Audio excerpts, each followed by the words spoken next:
guys, welcome to my channel. My name is Miracle. Give me for short. This is the first time I see my beautiful face.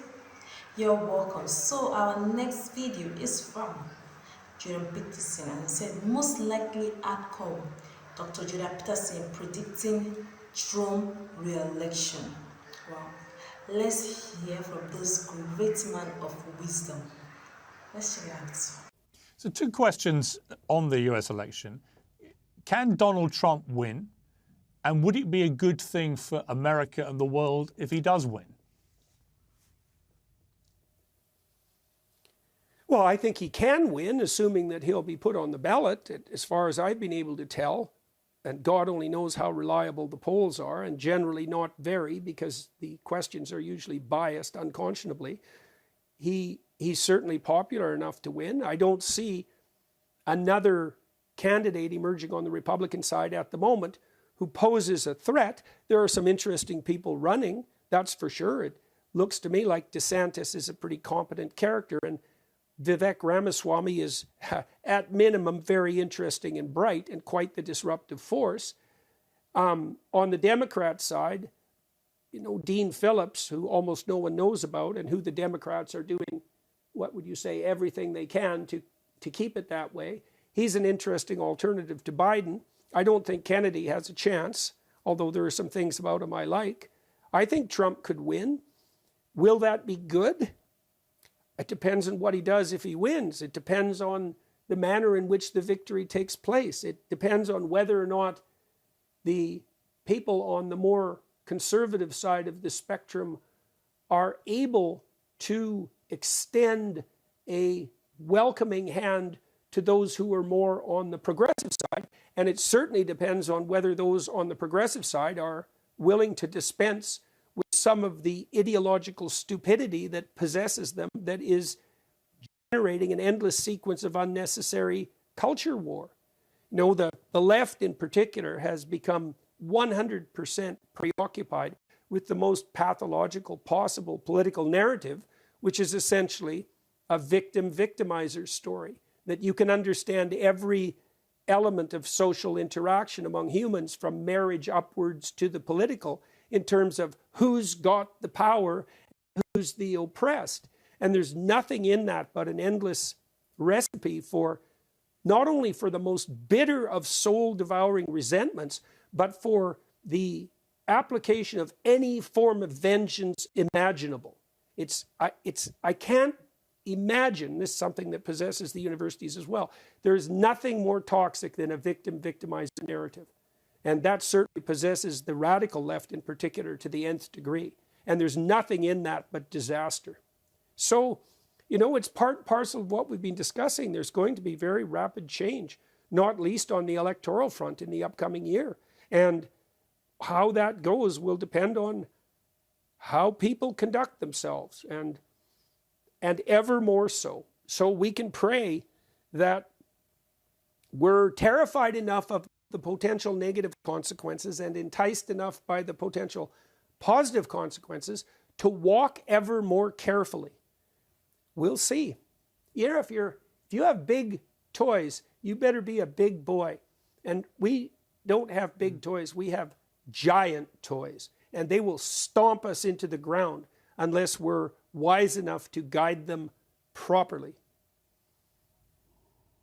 You know, the fascinating thing about Trump, for example, is I always say to people, I've known him a long time and know him very well, he's got the thinnest skin of any person in public life. He reacts to absolutely everything and goes to DEFCON 1 in a heartbeat. But he also has the thickest skin. He can soak up stuff that would crush any other political figure in history in seconds. This is a guy facing nearly 100 criminal charges, and yet all that's done is actually make him more popular. I mean, we are into completely uncharted territory with Trump as a political figure, aren't we? Well, I don't think the Democrats could have done a better job of keeping the name of Trump alive if they would have planned to do that. And it's certainly possible that in some ways they did plan to do that, because the scuttlebutt among the political theorists that pass for wise men among the Democrats is that, well, if Trump is the candidate, then Biden can beat him. It's like, well, not necessarily. I wouldn't bet the farm on that, although that's probably already occurred. And,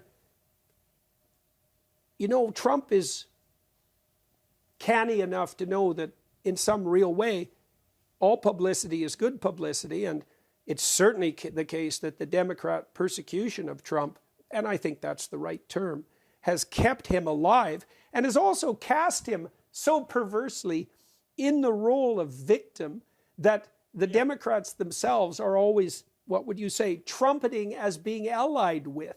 It's an unbelievably demented move on the strategic side. You know, my sense was if Biden would have taken a careful look at the Abraham Accords, which he certainly should have, because then we wouldn't be in the situation we're in right now in relationship to Israel, let's say. He could have given Trump a medal, clapped him on the back, said, "Good job, mate," and maybe he would have ridden off into the sunset. Now, that would have meant the Democrats would have had to contend with someone like DeSantis, let's say, who's at minimum hyper-competent. And I don't think that was in the cards. So instead, they determined to play idiot political games, not like those aren't well known on the Republican side, and they raised Trump from the dead, and they do that continually. So, I think personally, and this is just a guess because what do I know, I think that the most likely outcome is that Trump is the next president. That's what it looks like to me. So I think that's unfortunate. Yeah, I think that because could he's absolutely he's so happen. divisive. That's the problem. Yeah. Yeah, I mean, you know, it was interesting because when I did the Celebrity Apprentice, the first series of that back in 2008, I saw Trump across a boardroom table for 3 hours a night for about 6 weeks. And you get to know somebody pretty well, actually, because a lot of it didn't get aired. If he showed even an ounce of the empathy that he showed to people then, if he showed more of the humor without being vicious, if he showed less of the punching everyone in the face and more of occasionally putting a metaphorical arm around people, I think the perception of Trump would change dramatically.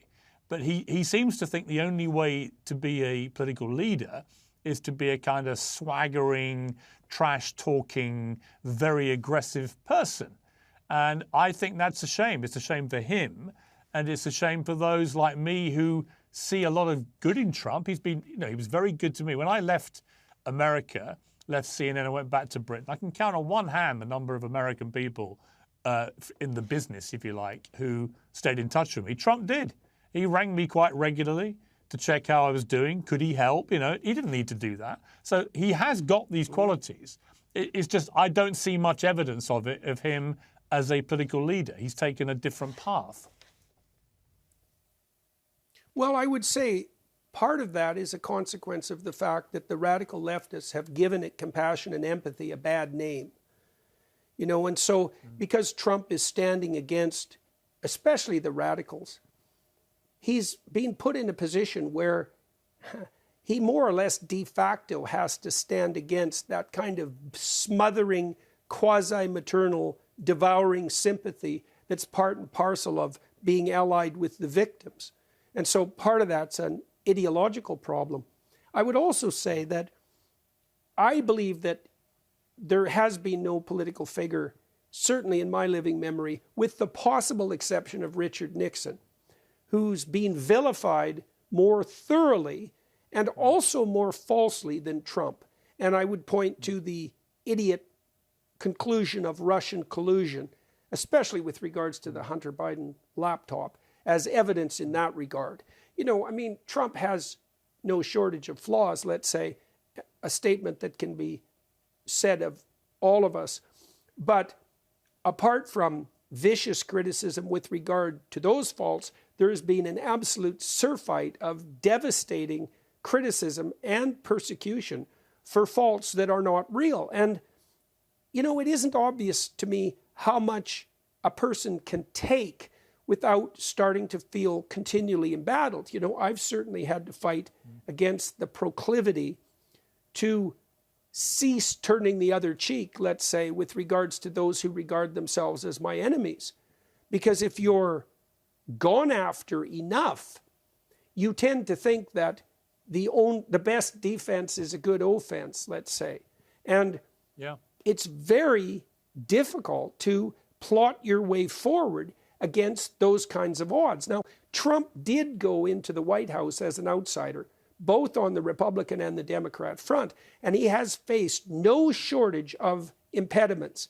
And it's a hell of a lot to ask of someone to take all that with good graces. And he's certainly done better than he might have in that regard. I mean, he's still in the race, for example. Now, you might say, well, if you want to be president, you better be the guy that has that kind of largeness of spirit. And fair enough. But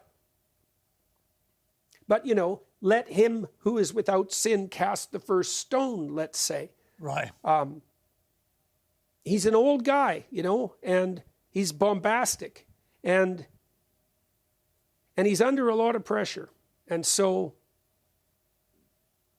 and all the lies that have been generated to blacken his name have made him a worse man, at least in his public-facing image, than he might otherwise have been. And I can't help but see in that also a kind of nefarious, underhanded plan. If you can't defeat your opponent fair and square on the field of vision, let's say, or compassion, then you can do everything you can to back them into a corner and provoke them into doing something reprehensible so that you can blacken their name. And it's certainly the case that the Democrats have done absolutely everything they possibly could to do that, say, with regard to January 6th, while simultaneously taking no responsibility whatsoever for the widespread rioting that accompanied. Excellent, exceptionally matured minds between two professionals who aren't afraid to say the truth, who aren't afraid to stand up and say things and face public, to express themselves, to express how they feel. Like, guys, I really, really enjoy this discussion. Like, they were saying the truth without being offensive, as they were without being offensive, and the discussion was so extraordinary, excellent, intelligent. Do you even all look like at the attitude the two of them portray? As in, the knowledge they have great knowledge, and not all those people that will stand up to say rubbish, misleading everybody, misleading so many people. I just pray America rise again and come to their major power again. I just pray America bounce back. Like, I just love and appreciate how well Jordan Peterson said everything, explained everything. He was able to evacuate everything. Like, I really, really, everything that he was saying, I was just understanding the way he just summed it up. It was just so eloquent.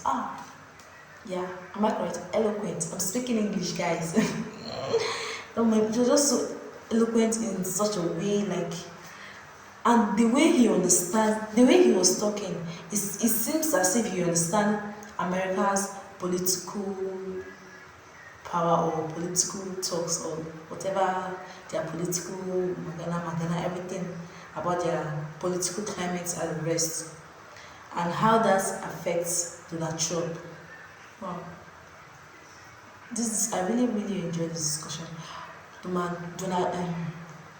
Dr. Peterson is a man full of wisdom and intellectual. Like, he's so right, so, like, the way he talks, it's so good.